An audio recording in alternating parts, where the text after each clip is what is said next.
And joining me now, and once again, is my good friend, and I would say a history instructor from time to time, Harvey Kaye. He has written books about Thomas Paine, about Franklin D. Roosevelt's Four Freedoms. He is also, let me get this right, the Ben and Joyce Rosenberg Professor of Democracy and Justice Studies at the University of Wisconsin in Green Bay, and he has also written books like Take Hold of Our History, Make America Radical Again, which I'm down with, as they say, and he is the author of this newly published collection, if you're watching us on YouTube or Free Speech TV, FDR on Democracy, the greatest speeches and writings of President Franklin Delano Roosevelt, selected and introduced by Harvey Kaye. So without any further introduction, Harvey, welcome back to the program. Thank you, Richard. Was it not sort of the Hanukkah Christmas season where we met up in Washington, D.C. to converse about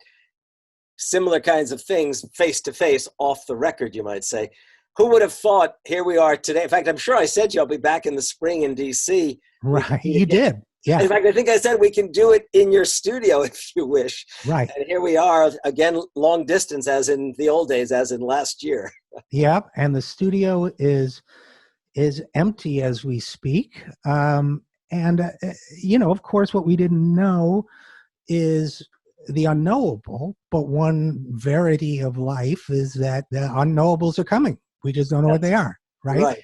And to me, in a way, and we can get to this, but the pandemic, the economic crisis that is accompanying the pandemic, which some economists, as you know, are saying will be bigger than the Great Depression, but we don't really know yet the contours of it. But both of them, I mean, look, Franklin Delano Roosevelt was president during a Great Depression, recovery from a Great Depression, a world war, and so on.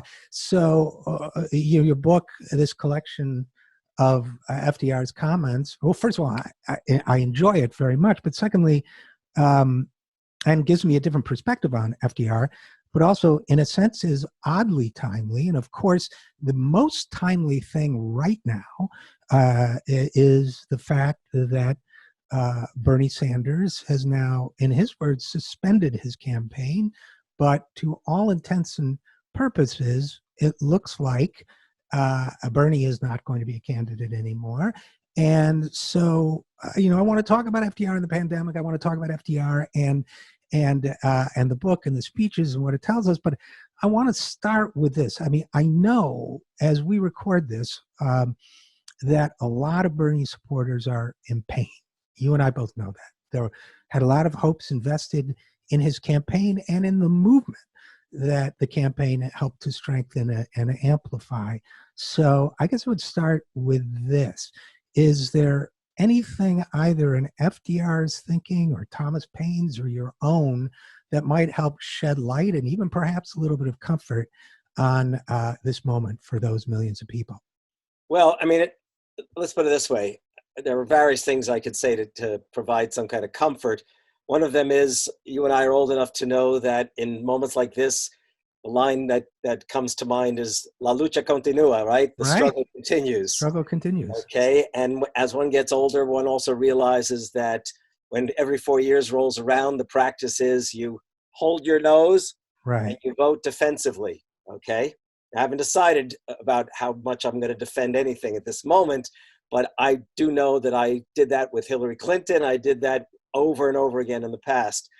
But there's another thing to take some consolation at the moment. I hope my book affords people that consolation, is that we don't have a President Franklin Roosevelt, obviously. We have an unprecedented, vile character in the White House.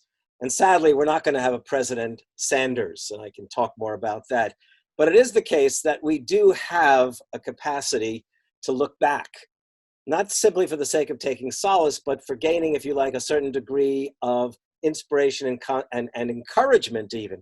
I mean, actually 3 years ago, I wrote a piece for Moyers and Company at Bill's invitation, "What would Thomas Paine do?" And it turned into a piece in which I said that, well, we don't have a Paine today, but we still have Paine's words, and we should make those words our own as we confront not only Donald Trump, but we also confront the billionaire cabinet that he was putting together, and clearly the war that he was going to intensify on working people and the legacy of FDR and the Greatest Generation. So similarly, I can tell people that they not only ought to be looking back to Thomas Paine to grab hold of those words, but maybe all the more, especially because we know we're not going to have a Sanders presidency, outside of some miracle, you might say, a truly miraculous moment. But it is a case, we do have FDR's words, we have FDR's legacy, and let's also not forget that we are, you and I, the children, our children, the grandchildren, and young, very young people, the great-grandchildren of those we call the Greatest Generation, possibly the most progressive generation in American history. And in its own fashion, however much their legacy, their achievements have been under siege, it is the case we still draw a certain degree of nourishment from that, and we ought to come to appreciate that and understand what leadership entails, as in Franklin Roosevelt, and also what a generation is asked for. And we're in a situation in which whether Trump wins or Biden somehow, performs a miracle and he wins, the case is we're going to have to be ready, not simply with words, but the words help.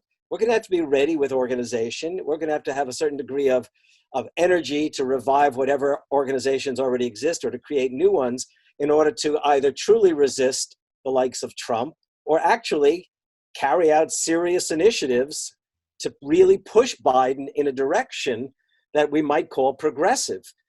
Can we hope for any kind of social democratic breakthroughs?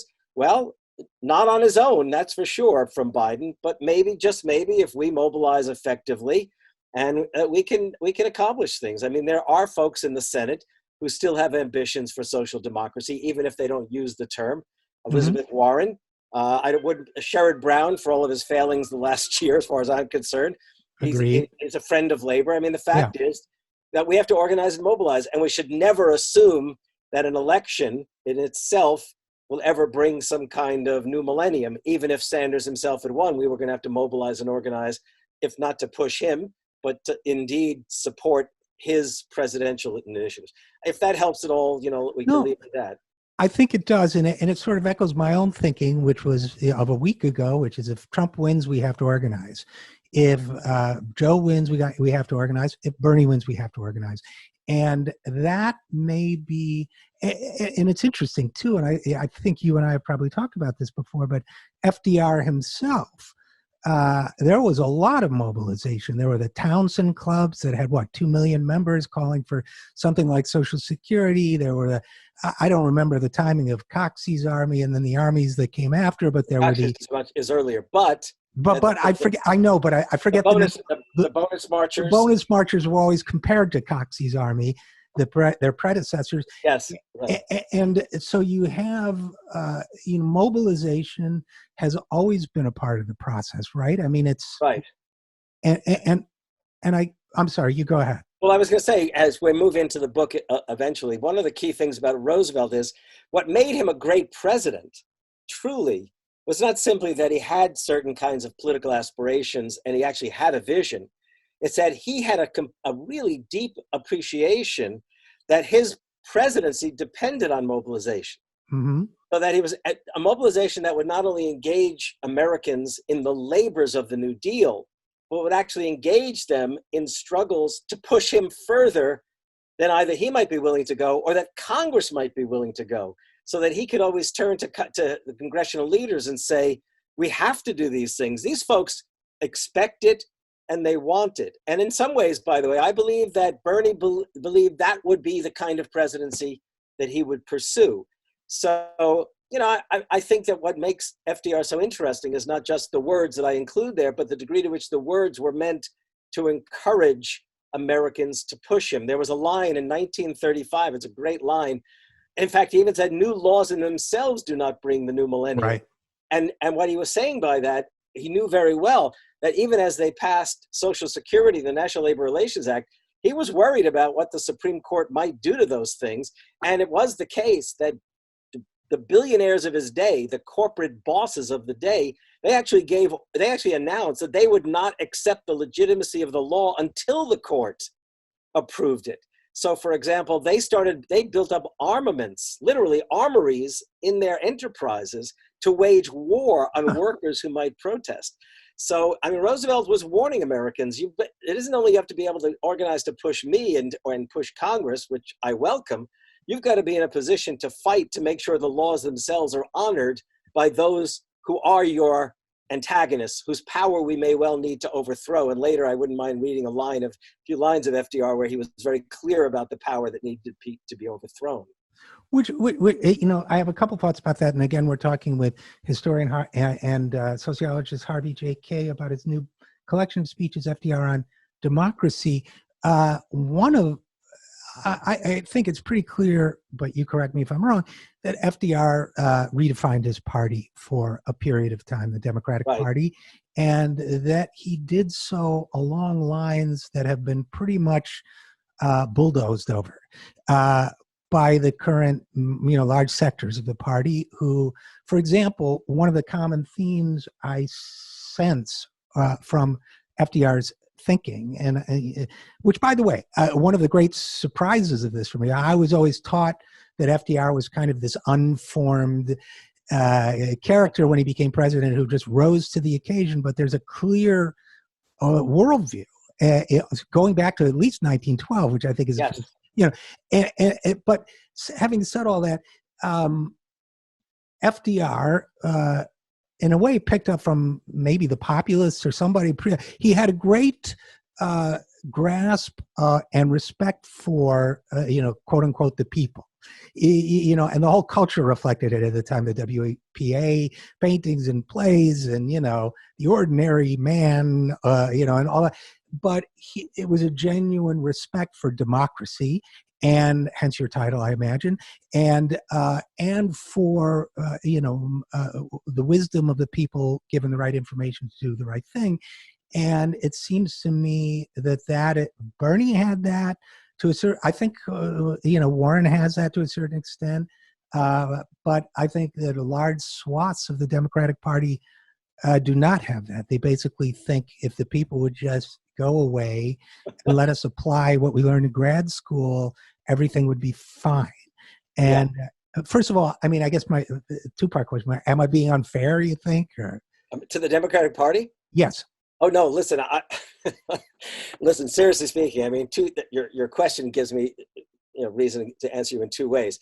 First of all, if the debates were any evidence of what the Democrats are like, and I'd love to get into talking about this in terms of what Bernie should have done, it's pretty clear that the Democrats themselves have no respect for history, no respect for the Franklin Delano Roosevelt, and clearly think very little of their fellow citizens.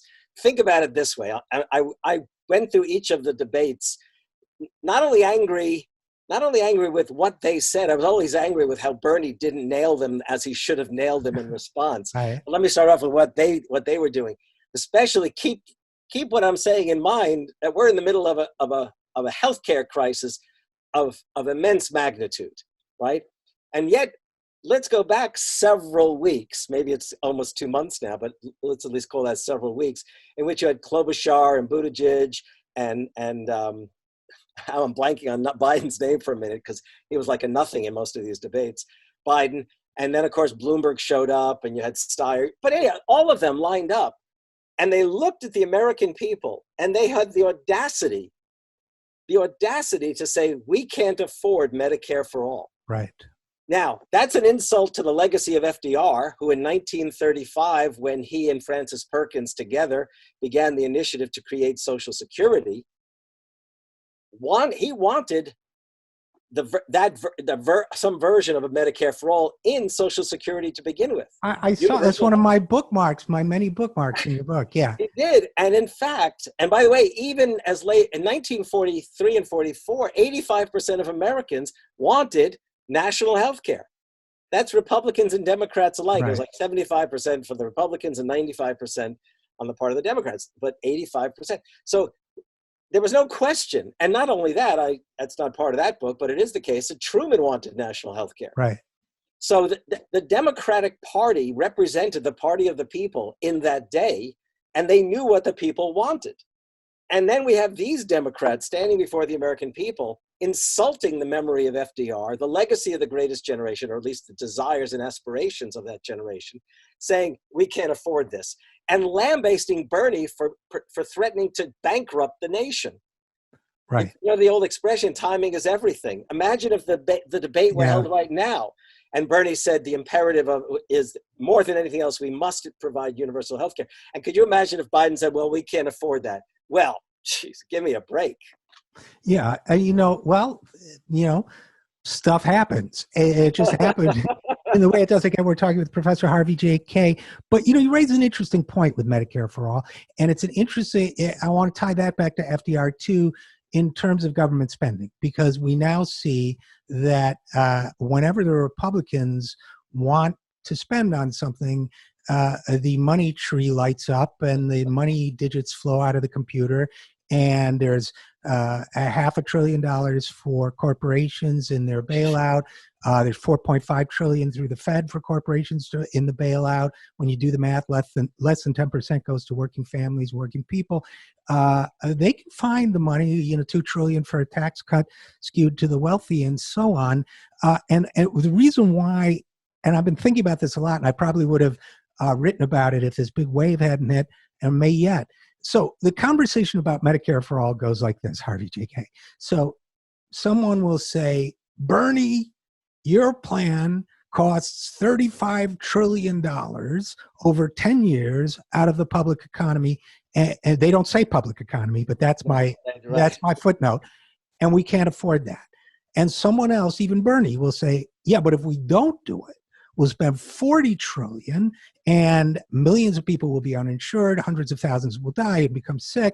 So, but what nobody ever says, what, I was hoping to write about, making it explicit, is you're not talking about how much money we're spending. It is an ideological argument about how large the public economy should be and what form it should take. And I'm just wondering, A, if you agree with that, B, if FDR had any insights about that. Well, I do indeed. Now, oddly enough, I'll come back. Well, let me come back to the present after I mention FDR. FDR was still hung up on the deficits question. Okay. He was worried about deficits. It really was. I mean, keep in mind, this is the 1930s. And it's pre-Bretton Woods, right? So we didn't, the deficit was a real thing. Yeah. Yeah, it really was. And, he was willing to go there. But the main thing is, his idea was, if you're going to avoid the deficits, just tax the rich. I mean, that was the idea. In fact, the rich at that time, back in the early 30s, they knew what was coming. So they were so eager to support Franklin Roosevelt. Why? Because they figured Roosevelt would bring an end to prohibition, and then you could put all the taxes into beer, you might say, and that way they could avoid taxes. But in the course of his presidency, he regularly sought to raise taxes. Hell, during World War II, I was saying Bernie. Franklin Roosevelt wanted to set a cap on how much people could make. He was thinking of the billionaires of his day. They shouldn't be allowed at that point, he said, to make more than $25,000 a year. So anyhow, he always was worried about deficits, and his way of getting around the deficit question would have been, as he often did, to raise taxes on the rich. Okay. Now today, and our mutual friend Stephanie Kelton, who offers modern monetary theory, which is, I've said before, is a kind of, and she might be upset if I put it this way, is like Keynesianism on steroids. It's the case that, you can run deficits. The main question is, and you can run massive deficits. I don't think, by the way, Medicare for All would ever involve the massive deficits that we're going to see now with corporate bailouts. But the question is how is the money being spent, to use the everyday term, productively? Is it going to improve the American life? Is it going to make Americans better off? Is it going to be an investment in the future, in generations to come? We didn't hear about that kind of stuff, by the way, in the debates. And that's why and to go back to your original question, that's why the Democrats are an embarrassment. Seriously speaking, an embarrassment. And it's at that point where it was the first time I've always resented the fact, to be honest, that Bernie hadn't been smart enough in December 2016 to join the party and say, I'm in charge, if you know what I mean. Right. But at that moment I thought, well, Bernie's not embarrassing, in part because of what he's saying, and really he's not a Democrat. Right. And I just Harvey J. Kaye, I did never talk directly with him about that. I assume that part of his strategy was being an independent, perceived as an independent, would help him in the general election where he'd go that far, one, and two, would bring more people into the Democratic Party to vote for him, which is not a bad strategy. And three, I personally, I just felt the ritual hazing of him because he hadn't joined the fraternity and gone through the initiation process.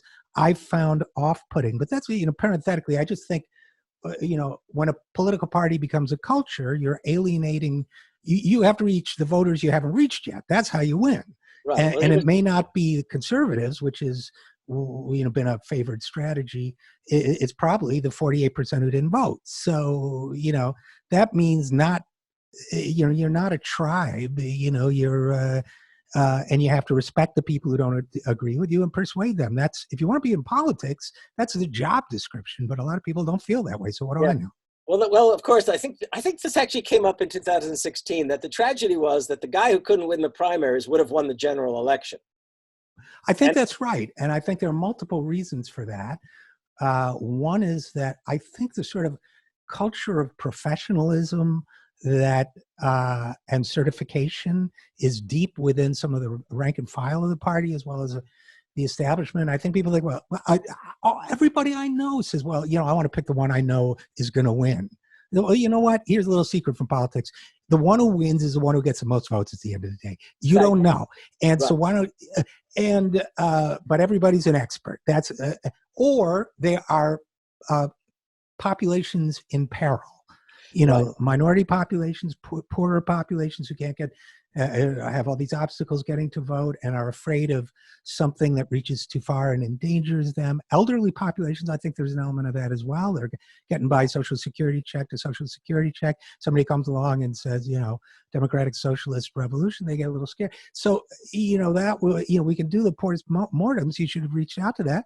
But FDR obviously did, right? He led a nation in peril, grave peril, 25% unemployment, and no unemployment insurance, no nothing, and no Social Security. And he got people to get behind him in what he did. Well, with all due respect to you, Richard, as somebody living in Washington, D.C., that's not a source of respect, Harvey. I have to interrupt you right there. That's just the cross I bear.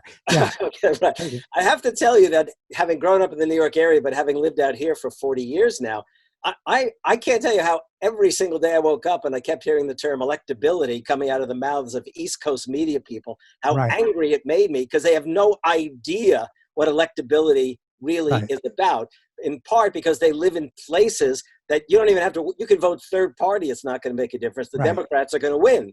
But you come out here to the upper Midwest, other than maybe in Minnesota, and even they have a record of Republicans winning. The fact is, you come out here to the upper Midwest and the Midwest, and it is the case that this is where Bernie runs stronger, than Biden does, say, in the South. I mean, this was a case where Bernie won in 2015, 16 in the primaries here in the upper Midwest. And let's face it, he would have won the general election in 2016 because he would have won Wisconsin, he would have won Michigan, probably picked up Pennsylvania, and done a hell of a job even in Ohio at that time. And I'll add to that and tell you that people I know, and I'll confess to having Trumpsters as friends, and I'm talking about working people. I'm not talking about people with money. I don't know that many people with money to begin with, but working people who voted for Trump for whatever reasons, because they really they could not bring themselves to vote for Clinton in 2016. When I've talked to them, I'm not telling you I could have persuaded them to move into the Bernie Sanders ranks necessarily, but it is the case that they were open-minded they were very keen on the idea of Medicare for all. Right. Okay, that was even small business people. They liked the idea of Medicare for all because they would have been liberated from the kinds of nightmares that they were facing trying to provide benefits for their workers. So, it struck me that if we could have, but of course, Bernie himself, the Democrats hold a lot of responsibility for Bernie's failure. But you and I both know that Bernie himself has to bear the responsibility. There were things he should have done, which he should have done in 2016. And I can tell you, and if you want to take this up, I can tell you it has to do with the fact that as much as he moved towards FDR and his platform online reflected that commitment, he never seemed to be able to go from the platform online to the YouTube town halls that he held to the national stage and literally wear the FDR cloak effectively. He couldn't even bring himself to mention FDR on national TV, which he could have used as a way of smacking his fellow candidates. I mean, this was what really frustrated me about the Sanders campaign. And I could go on in more detail if you'd like. Well, I think it's a very interesting question. And again, we're talking with Harvey J. Kaye, whose new book is FDR and Democracy, the Greatest Speeches and Writings of President Franklin Delano Roosevelt. It's interesting and it's complex. And I was on that campaign and, very, involved with the online and the other. It's a complex blend of heart and intellect. And, Bernie's heart is right. His heart is pure and his intellectually, he gets it too. But I think he was navigating a very difficult space because Democratic Party primary voters have a deep emotion, many of them have a deep emotional attachment to the party. They have a deep emotional attachment to Barack Obama, who, for all his great gifts, I think was his presidency was the tragic missed opportunity so far of this century. And I think that, he was trying to navigate. And by the way, when you talked about Roosevelt saying even if the laws are passed, they have to be enforced, what immediately came into mind was HAMP, the homeowner protections and the TARP bailout, where the Obama administration spent only a fraction of the money allocated to help homeowners. So, I think Bernie was trying to navigate all this. And I don't know if his task was impossible. I think he would have had an easier time winning the general than he did navigating that primary for all of these reasons. And I just wish that his heart could have been seen and channeled more publicly than it was. I'm trying to think of the best way to put it. Yeah, well, Richard, I agree with you, and I've had this kind of, and I've had with friends. I've said, everyone tells me that in person, Bernie has a real a kind of sweetness that doesn't come across as long as he's using that finger to go after the billionaires. Which, by the way, I had no opposition to his going after the billionaires. Right. But can I just give you a little scenario of what I have in mind?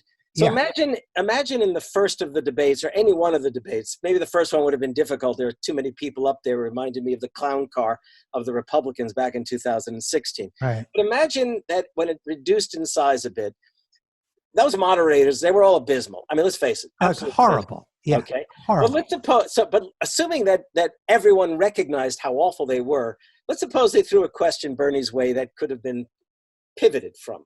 And Bernie said, look, how come we're not dealing with the real question here? We're the party of Franklin Roosevelt.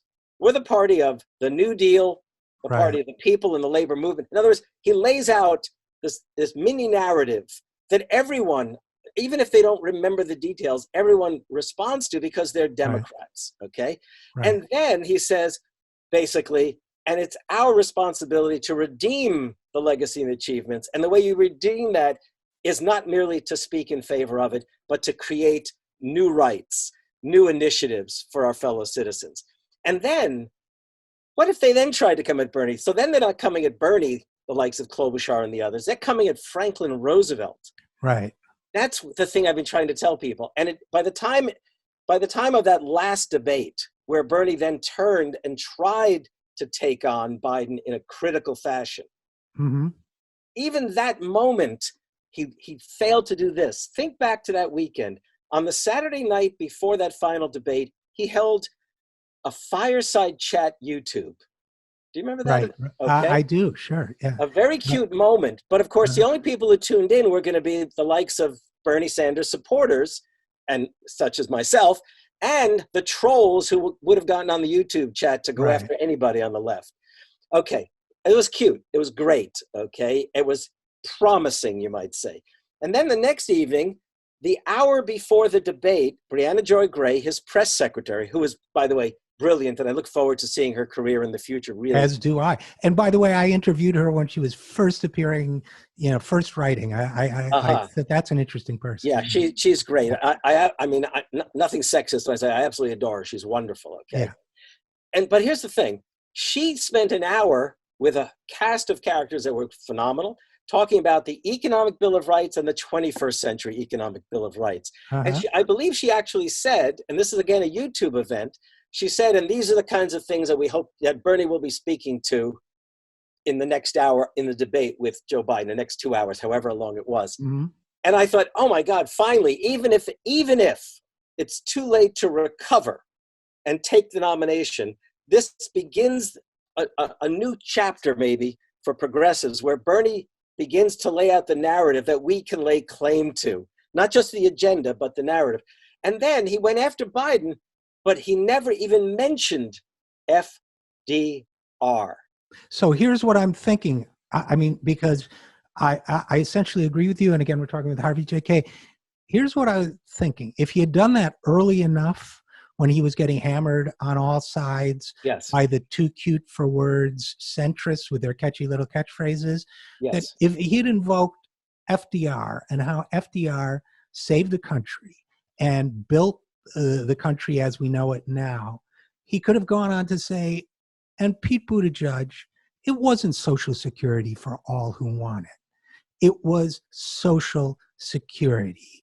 And, Amy Klobuchar, it wasn't, I trust the people to pick, to make the choice in unemployment compensation that's right for them. It's that everybody out of work deserves, you could go down the line and basically take apart every single one of those ideas using the legacy of FDR. And look, to be fair to Bernie, first of all, number one, he transformed American politics in an astonishing way.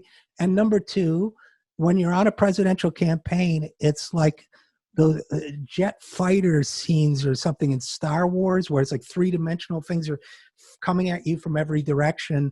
And I think what he did was phenomenal. But I think these points are well taken.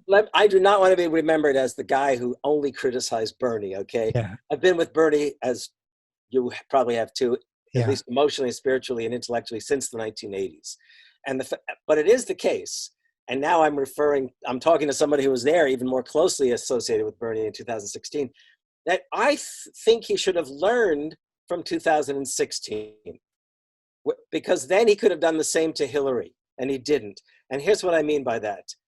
He seemed to learn. When the campaign was launched, it seemed like he knew exactly what he needed to do, because, again, it was all laid out plan by plan and presented on the internet, on the website. But it was like, why? Sorry, we shouldn't dwell on this, but he couldn't. We'll pivot soon. But yeah, go finish your thought. Couldn't seem to bring himself to do all the things that mattered to me and to many people who were waiting for that moment, to then do it in front of a national TV audience. And here's why it matters. Franklin Roosevelt didn't just redefine the Democratic Party. He redefined American history. Right. He did. You're right. That's the point that's the point of that book. That point is that he, like Lincoln, knew they changed the narrative, which was also, and it wasn't after the fact. They did it on the road, campaigning, and they did it as president, which empowered them to do radical things as president. And so all I would have liked to have seen Bernie do is embrace FDR publicly. That's all. I'm not, and by the way, if this was just after the fact talk, I wouldn't even say it. I've been saying it. I wrote it in 2015 and 16. Bernie, lay hold of this stuff. We need you to create the narrative, for not just for the sake of the campaign, which was imperative, but when you become president, let it be said that you helped rewrite the narrative of America for generations to come. And it's going to be left to the likes of you and me and others to hold on to that and pursue it. Well, I think it's such an important point. And now on that note, Harvey J.K., I'm going to switch to a couple things that struck me from FDR's collected speeches, starting with, as I mentioned earlier, he was not this unformed piece of clay as president.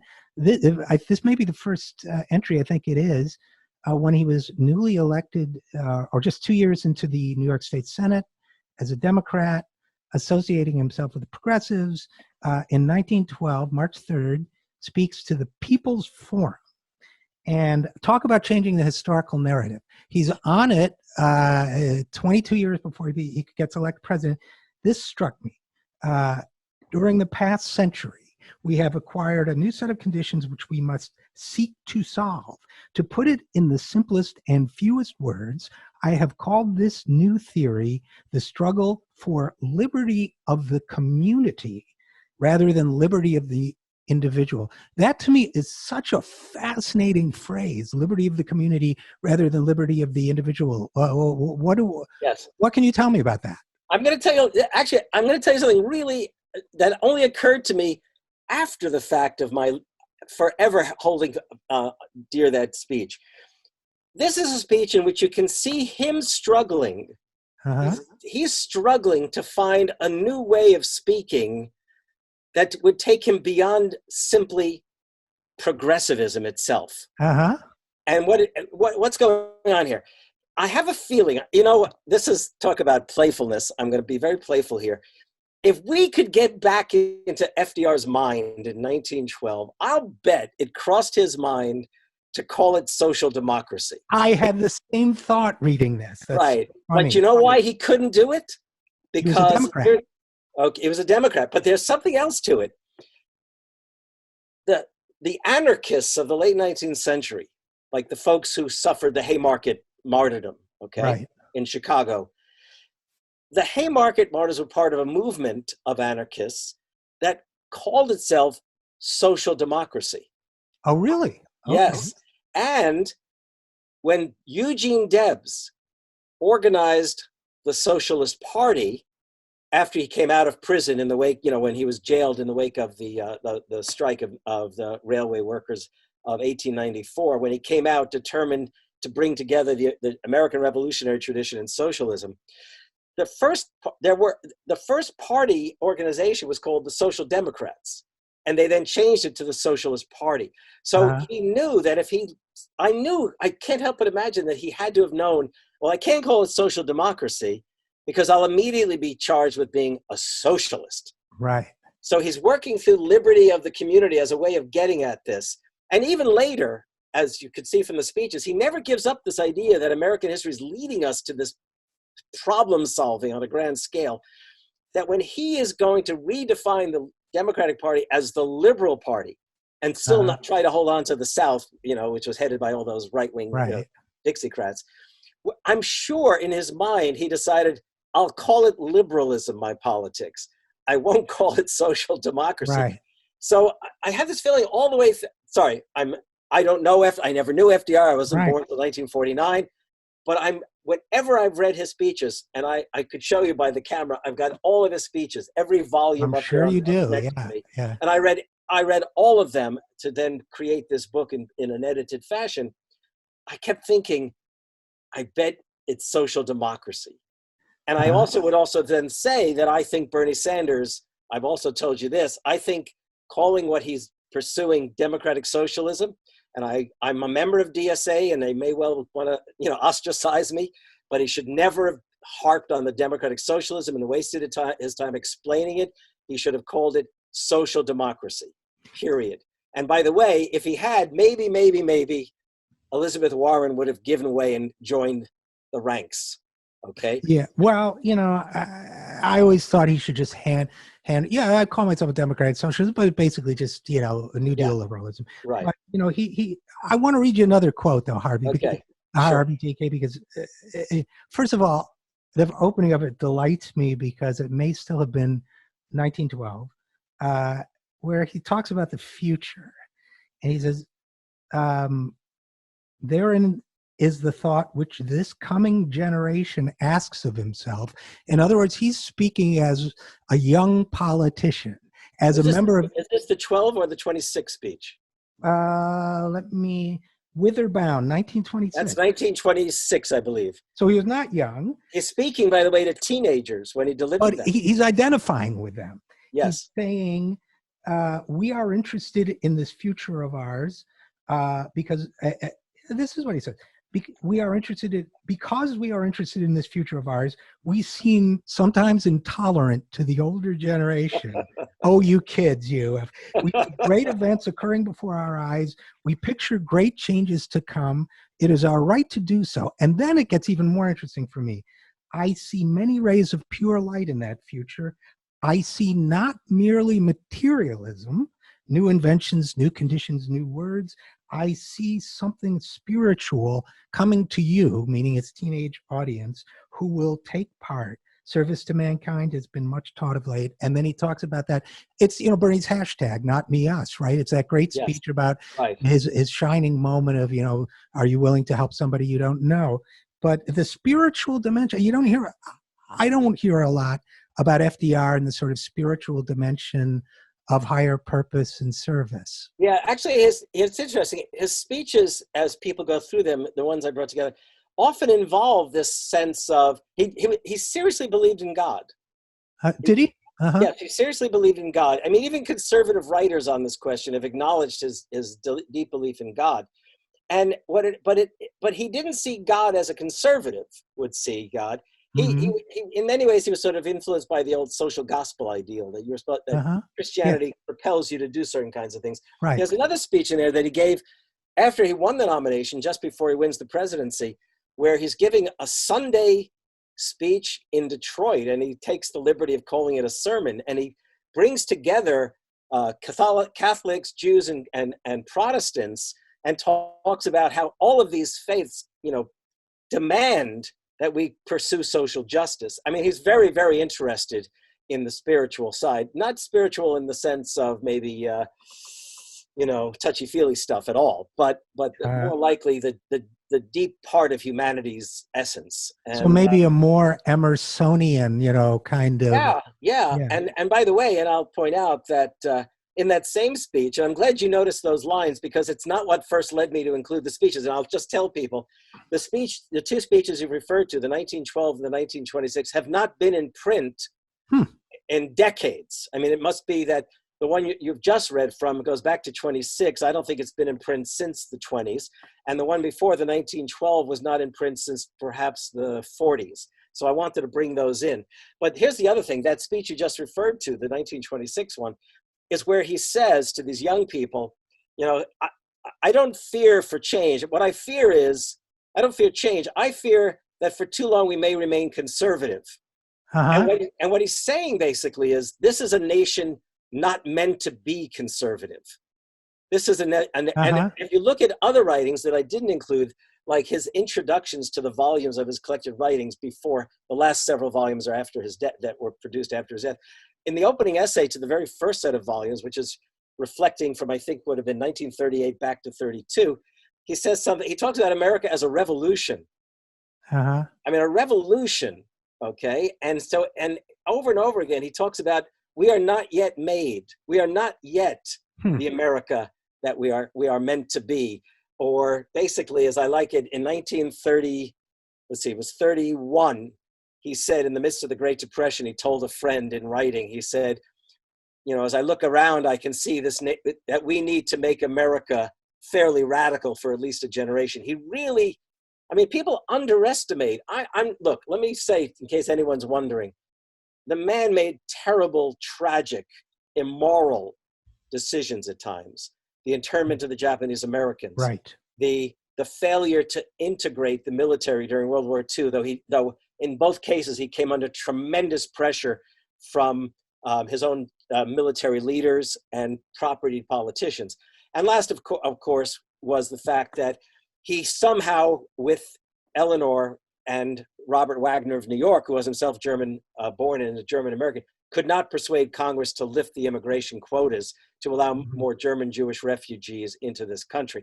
I mean, those are tragic moments and which should never be forgotten by Americans. But at the very same time, it was his commitment to democracy and his constant pushing that democracy itself, even more than capitalism, demanded growth and development, we might say, okay? That led even those folks who might have had reason not to be so avidly pro-FDR, or for that matter, see America in the way he wanted them to see it, that they did, and they enlisted in the military, the FDR-led military of World War II, and served above and beyond the call of duty. The Japanese Americans were combat regiment was the most decorated combat regiment of World War II. African Americans served, 1 million of them served, and when they often say, well, you know, they were in supply units, they weren't allowed to serve in combat units. Well, my uncle served as an officer in a black supply unit, and they regularly found themselves behind enemy lines when, especially during the Battle of the Bulge, they showed up and the combat troops didn't. They fought. And similarly, Jewish Americans served out of proportion to their numbers in the population in the ranks of the military in World War II. They actually embraced Franklin Roosevelt because they believed that he was the only one who understood what America was meant to be. Or as one Southern worker wrote to the White House, you know, basically, you're my hero. You're the only guy who appreciates that my boss is a son of a bitch. Yeah, well, that's, you know, unfortunately. Am I allowed to say that? I'm sorry. I know we go on. No, that's okay. That's all right. That I don't think the FCC will ding us for that. We only have a few minutes left. I've gone way over because I've enjoyed this so much, Harvey J.K. But last comment, a thing from the book, I guess. The self-supporting man or woman has become extinct. His recognition of the very, to me, modern concept of interdependence and the statement, I object to having this spirit of personal civil responsibility to the state and to the individual described as humanitarian. It is far more than that. It is the recognition that our civilization cannot endure unless we as individuals realize our personal responsibility to and dependency on the rest of the world, for it is literally true that the quote-unquote self-supporting man or woman has become as extinct as the man of the Stone Age. Wow, that's pretty forward-thinking, isn't it? Well, it is, but now I want to go back to Bernie, which is why he offers so much possibility. That rally in Queens by the bridge, where AOC turned out and Michael Moore from Michigan turned out. And he said, you know, basically, you know, look to your left and look to your right. Are you prepared? Fantastic. Are you prepared to fight for them too? Right. You know, if there ever was a reincarnation of FDR in politics, it was Bernie. Right. I just wish that FDR would have pushed him to say his own name when he went on national TV. That's all. And I'll close with this, Harvey J.K., that very early, I think I was employee number 5 or something on the campaign.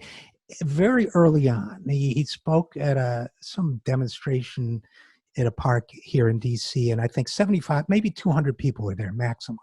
And somebody in the crowd said, "We love you, Bernie." You know, he was giving it while he was talking, and in his gruff way, and I know it's straight from the heart, he said, "Oh, thank you. I love you too, but this really is not about me and about you." And then he kind of circled with his finger. It's about all of us. That's the heart and soul of Bernie. And I get the sense from the book, it was the heart and soul of FDR in a sense too. Yeah. Well said. All right. So we're going to have to leave it there. Unfortunately, my guest is Harvey J.K. His new book is FDR on Democracy, the Greatest Speeches and Writings of President Franklin Delano Roosevelt. Check it out. I think you'll be pleasantly surprised. Harvey, as always, a great pleasure speaking with you, and thanks for coming on the program. Thank you, Rich. It's always great to talk with you, and since we're Zooming, to see you. Yes, likewise.